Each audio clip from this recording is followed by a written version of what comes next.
Hi guys, welcome back to the channel. I hope आप लोग सब ठीक होंगे, तंदुरुस्त होंगे और मस्त होंगे। तो आज हम बात करने वाले हैं इंडिया वर्सेस इंग्लैंड के थर्ड ओडीआई की, जो खेला जाने वाला है लॉर्ड्स में और जो खेला जा रहा है इस वक्त लॉर्ड्स पे। और बहुत ही बुरी खबर है इंडिया के लिए। और क्या इंडिया ने फिर से जो है एक और माइलस्टोन जो है अचीव कर ही दिया है, मतलब या कर दिया है। मैच अभी जस्ट खत्म हुआ है, जस्ट अभी खत्म हुआ है। इंग्लैंड जीत चुके हैं 27 रन से। तो इंडिया जो है पहले अपनी जूनियर टीम के साथ तो वाइट वॉश होकर आई ही थी जस्ट T20 में, और अब तो सीनियर प्लेयर्स भी थे। अब तो कहने के लिए कोई बहाना भी नहीं है कि सीनियर प्लेयर्स नहीं है। अब तो रोको रोको रोको जो चल रहा था उनको भी टीम में ले आए। फिर भी जो है ओडीआई सीरीज भी जो है इंडिया हार चुकी है 2-1 से। तो बहुत बहुत शर्म की बात है इंडिया के लिए। इंडिया का जो क्रिकेट है इससे ज्यादा नीचे मुझे नहीं लगता अब कब जाएगा।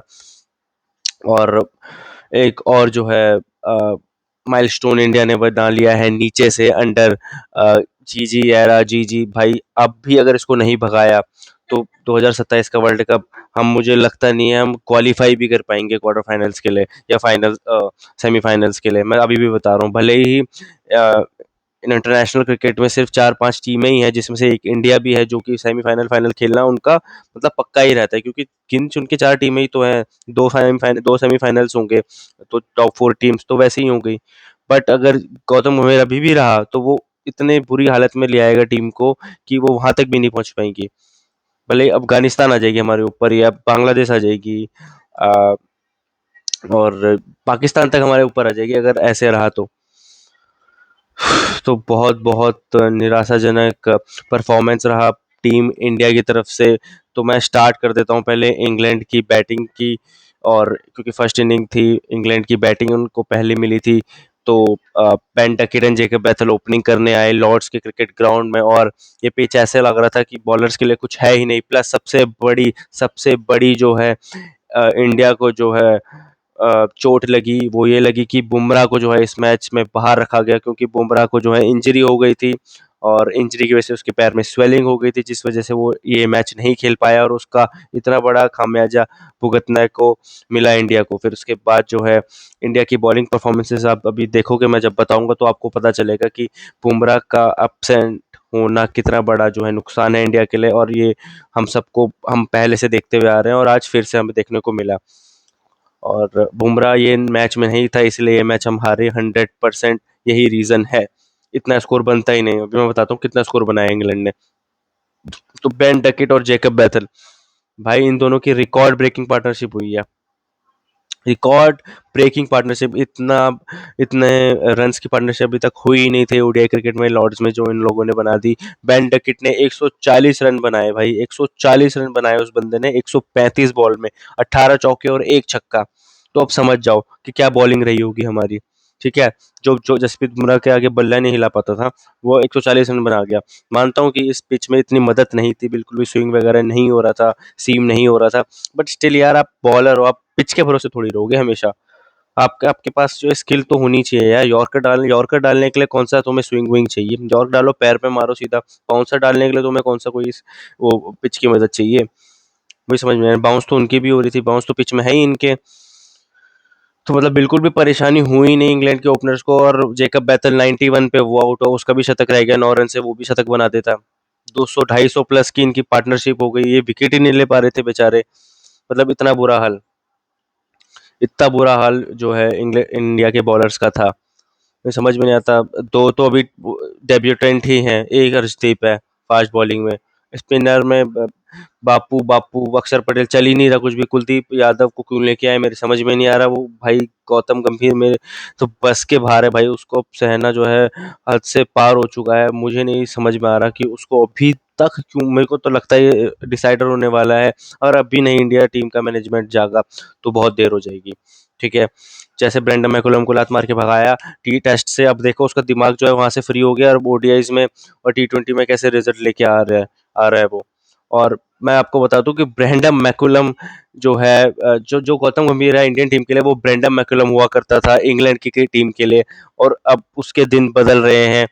क्योंकि गौतम गंभीर जब आ चुका है तो गौतम गंभीर से बड़ा जो है पनौती कोई हो नहीं सकता। तो ब्रेंडन मैकुलम का करियर अभी बच गया है बिकॉज ऑफ गौतम गंभीर, क्योंकि सबसे निखद जो है कोच भी तो कोई होना चाहिए, उसका रिकॉर्ड जो है गौतम गंभीर ने बना दिया, तो सबका ध्यान गौतम गंभीर पर है, टीम इंडिया पर है।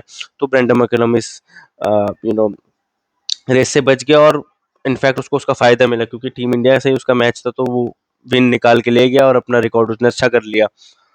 और वरना वैसे ही हाल ब्रेंडन मैकुलम के रहे हैं, उसके against जो है टेस्ट मैचेस में इंडिया मतलब घर पे ही वो न्यूजीलैंड से होम सीरीज हार गया टेस्ट की, और एशेज में हारता हुआ आ रहा था। ओडीआई में भी वर्ल्ड कप में जो है, वर्ल्ड कप में टीम कुछ नहीं कर पा रही थी।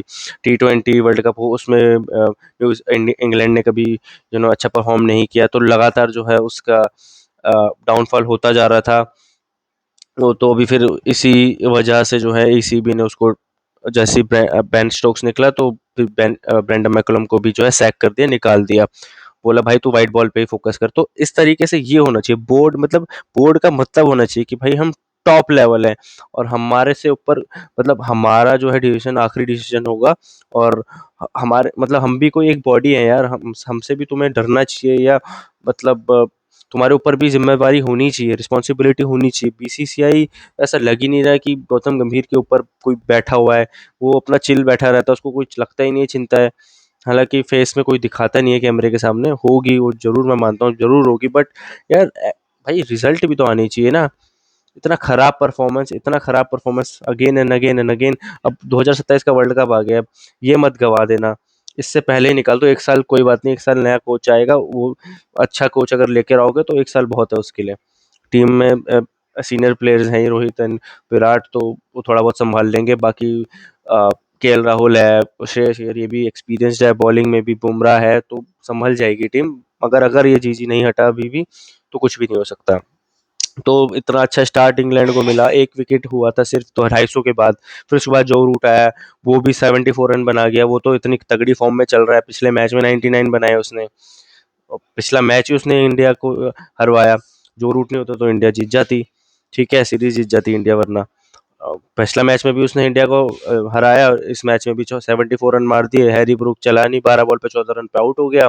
फिर जॉस बटलर आया, भाई जॉस बटलर की जो इनिंग थी, मैं बोल रहा हूँ यही विनिंग जो है, विनिंग मोमेंट जो था, जो जो डिफरेंस रह गया इंग्लैंड और इंडिया में आज, वो जॉस बटलर की इनिंग थी। 13 बॉल पे 40 रन बनाए उसने, टू बी एग्जैक्ट 41। 13 डिलीवरीज में 41 रन उसने बनाए हैं।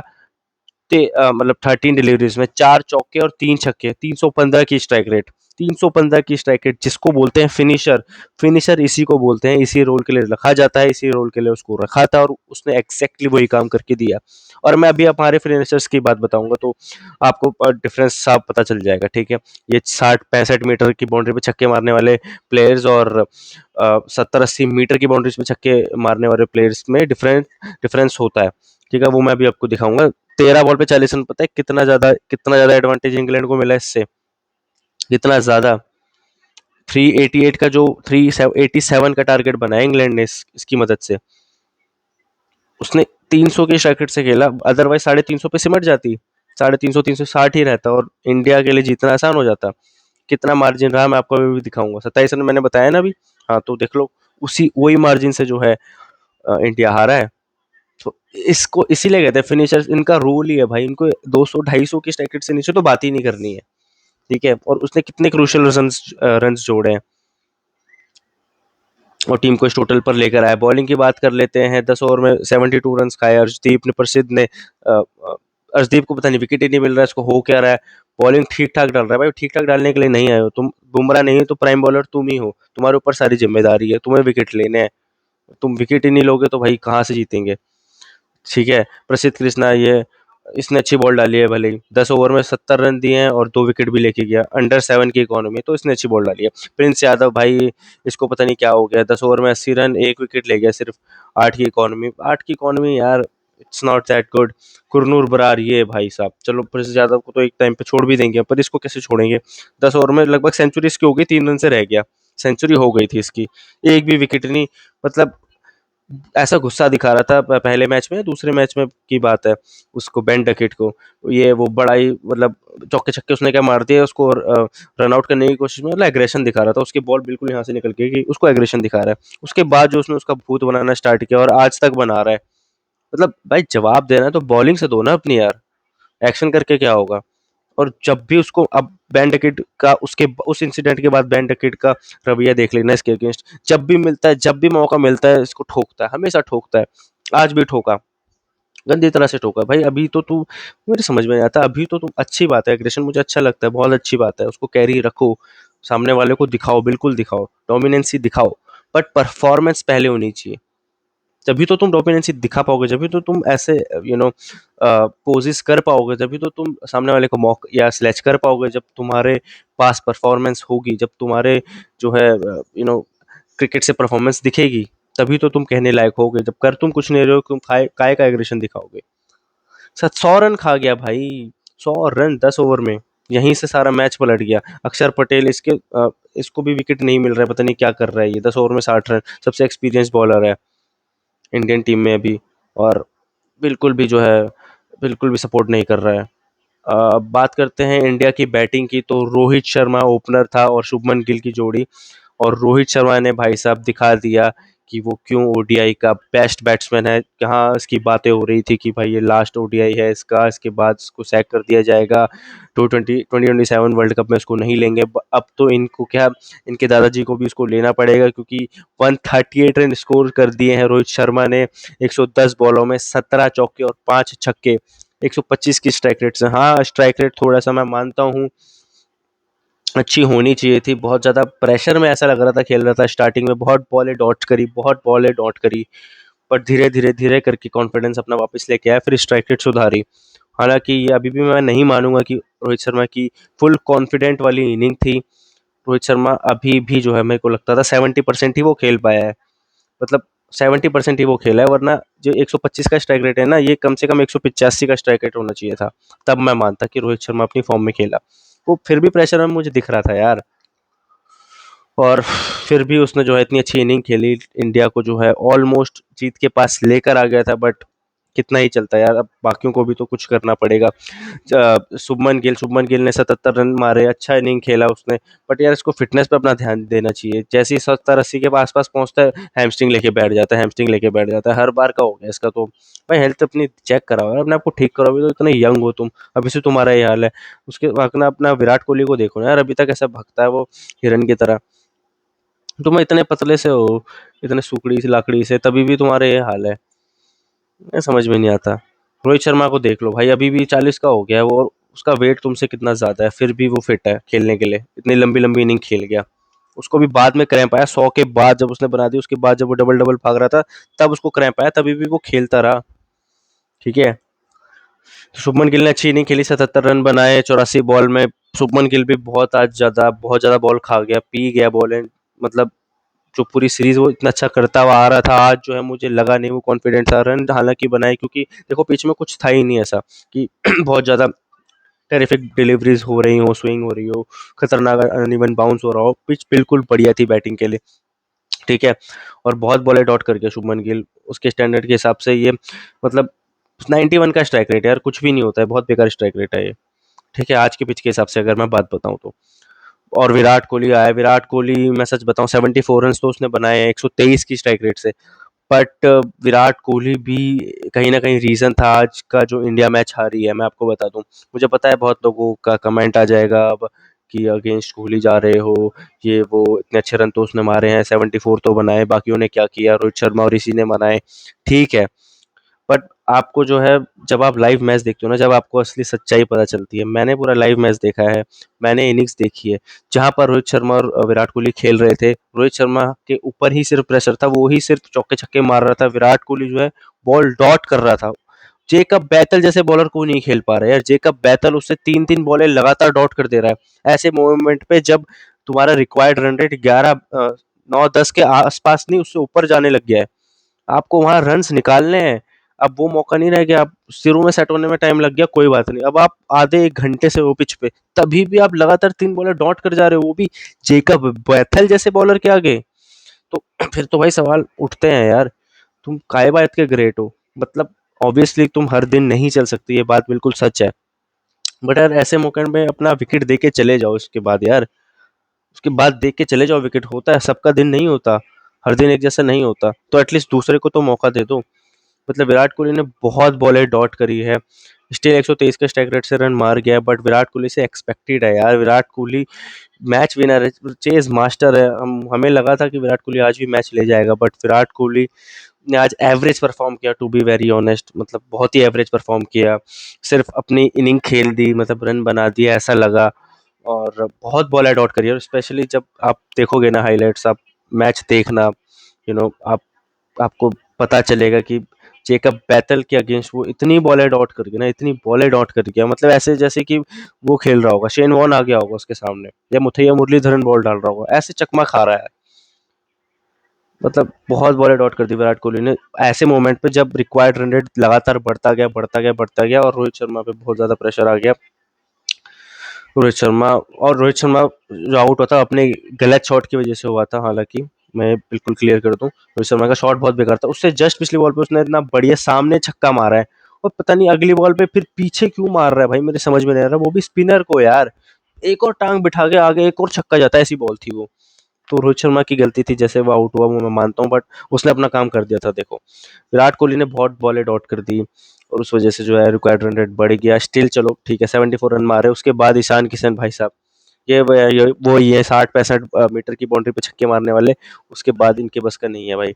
12 बॉल पे 14 रन, कुछ नहीं किया। श्रेयस अय्यर, ये इसका तो मैं क्या ही बोलूं भाई। इसका तो मेरे को तो लग रहा है इसका आखिरी टाइम आ चुका है। 3 बॉल पे 0 रन, 3 बॉल पे 0 रन। केएल राहुल, ये तो भाई इतना प्रेशर में खेलता है भाई, मैं जब भी इसको देखता हूँ ना, स्पेशली जब ऐसी सिचुएशन आ जाती है, जब रन चेस कर रहे हैं या हल्का सा प्रेशर मोमेंट आ गया, तब ये ऐसे खेलता है जैसे कि भाई इसके जो है एक हाथ और एक पैर बांध दिया हो, इतना डर डर के खेलता है, और सामने जो है किसी ने बंदूक लगा दी हो। इतना डरपोक खिलाड़ी मैंने आज तक नहीं देखा क्रिकेट में। मतलब इतना नाम, इतना फेम होने के बावजूद, इतना एक्सपीरियंस होने के बावजूद ये ऐसे खेलता है जैसे कि मतलब पहली बार खेल रहा हो या डेब्यूटेंट हो। बिल्कुल इतना लो कॉन्फिडेंस है ना इसका, बॉडी लैंग्वेज से लगता ही नहीं। अगर मैं भी अपोजिशन में हूँ ना, मैं तो मतलब मेरा तो हौसला ऐसे ही बढ़ जाएगा कि यार सामने इसका बॉडी लैंग्वेज देख के तो यार मेरे अंदर और एग्रेशन आ जाएगा, मेरे अंदर और जो है मोटिवेशन एंड पावर आ जाएगी, और मैं आराम से डोमिनेट कर दूंगा इस बंदे को। मुझे देख के खुद ऐसा लगता है इसको।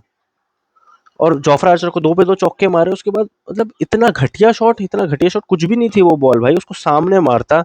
कुछ पता नहीं, खुद तुम खुद देख लेना हाइलाइट्स, अगर मैं गलत बोल रहा हूँ तो हाइलाइट्स देख लेना भाई, कैसे वो आउट हुआ।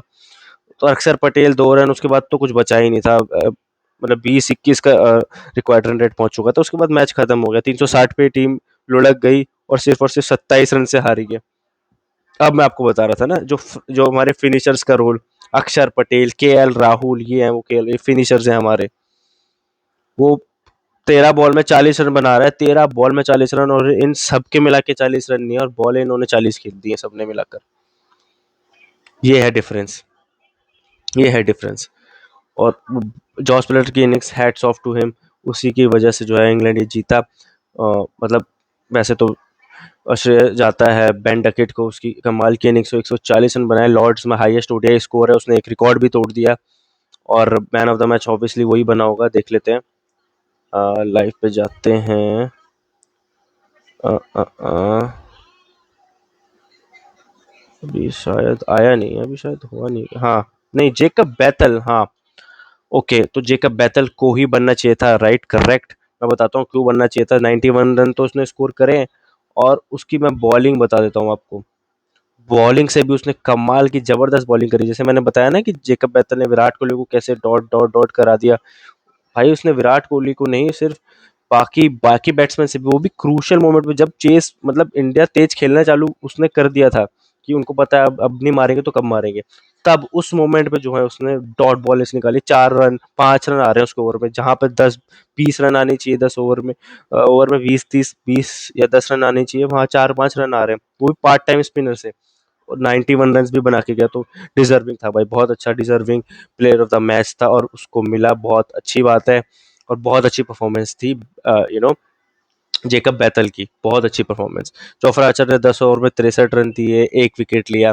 ठीक है, इकोनॉमी तो फिर भी अच्छी है बाकी इंडियन बॉलर से, एक ही विकेट लिया। गस एटकिंसन 6 ओवर में 24 रन, 4 की इकोनॉमी भाई, क्या कमाल की बॉलिंग डाली है इसने स्टार्टिंग में इसने और जोफ्रा आर्चर ने तो मतलब पी लिया था इंडियन बैट्स को, उनको समझ में ही नहीं आ रहा था। रोहित शर्मा और गेल तो डिफेंस पे डिफेंस करे जा रहे थे। ठीक है, खुद दोनों ने अपने ऊपर प्रेशर बिल्ड करा लिया, मुझे नहीं समझ में आया। बिल्कुल नेचुरल प्ले तो था ही नहीं दोनों में से किसी का भी। जॉश टंग 5 ओवर में 40 रन, ये महंगा रहा। सैम करन ने कमाल की बॉलिंग डाली, जो मिडल ऑर्डर इसने खत्म करा ना, वहीं से मैच खत्म हो गया।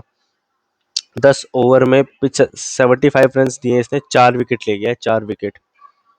कमाल की बॉलिंग डाली भाई इसने। स्लोअर वन डाल रहा है, दिखा दिखा के स्लोअर वन डाल रहा है, इनको पढ़नी ही नहीं आ रही है। श्रेयस अय्यर, ईशान किशन, इन दोनों को तो ये लेके गया, विराट कोहली को भी ये लेके गया। विराट कोहली से तो रन लग ही नहीं रहे थे, टू बी वेरी ऑनेस्ट। वो फॉर्म में अपनी था ही नहीं। एब्सोल्यूट फॉर्म जो थी ना उसकी उसके 30-40% पे खेल रहा था बस वो। ठीक है, तो मुझे पता चल गया था विराट कोहली अगर टिक भी जाता तो वो नहीं जिता पाता। ठीक है, विल जैक्स 4 ओवर में 38 रन, 9.5 की इकोनॉमी, ये आज पिटा। आदिल रशीद भी पिटा, 8 ओवर में 64 रन देके 1 विकेट, 8 की इकोनॉमी। बट जेकब बैतल 7 ओवर में 50 रन, 1 विकेट। एक सेकंड, ये क्या हो रहा है? हाँ, विकेट तो एक ही मिला उसको, हाँ विकेट तो उसको एक ही मिला था, सही है सही है। वो 3 विकेट जो मैंने बताया वो तो सैम करन के थे, बट जो विकेट उसके बाद उसकी इकोनॉमी देखो, 7 की इकोनॉमी से। और कौन से टाइम पर, ये भी देखना बहुत जरूरी है, जहां पर हर ऐसे बॉलर्स को, जो प्राइम बॉलर्स होते हैं, उनको भी 10-12 की इकोनॉमी से रन पड़ते हैं, उसको वो 4-5 रन दे रहा था हर एक ओवर में, ऐसे टाइम पर, वो भी पार्ट टाइम बॉलर होकर। तो बहुत अच्छी बॉलिंग डाली थी जेकब बैतल ने, और यही टर्निंग पॉइंट था, और इसीलिए उसको प्लेयर ऑफ द मैच का अवार्ड मिला, और बिल्कुल डिजर्विंग था। तो वेल डन इंग्लैंड, बहुत अच्छा खेला, इंडिया का घमंड तोड़ दिया। अब तो सीनियर प्लेयर्स भी आ गए थे, अब इंडिया को पता चला बुमराह के बिना तुम नहीं जीत सकते हो, एक ही बॉलर के भरोसे ये सालों से खेलते आ रहे हैं, और कल को फिर से वर्ल्ड कप में उसको चोट लग गई तो तू किसको खिलाओगे, किसके भरोसे जीतोगे भाई? ये कौन सोचेगा? ये जी जी आ रहा, ये पता नहीं भाई। अभी तक एक ऐसा रिप्लेसमेंट नहीं आ पाया है कि जो बुमराह के मतलब रिप्लेसमेंट में अच्छी बॉलें डाल सके, एटलीस्ट उसके कुछ कुछ परसेंटेज तो डाले। बहुत ही घटिया परफॉर्मेंस, एक और सीरीज हार गई इंडिया, और अब पता नहीं कैसे कितने रिकॉर्ड्स बनाएगी, ये आप सबके ऊपर ही है, ये बीसीसीआई के ऊपर है, और कितने रिकॉर्ड्स बनवाना चाहती है। तो आज के लिए इतना ही, अब मिलते हैं कल अगली वीडियो में अगले क्रिकेटिंग न्यूज़ और अपडेट के साथ। Bye bye, take care.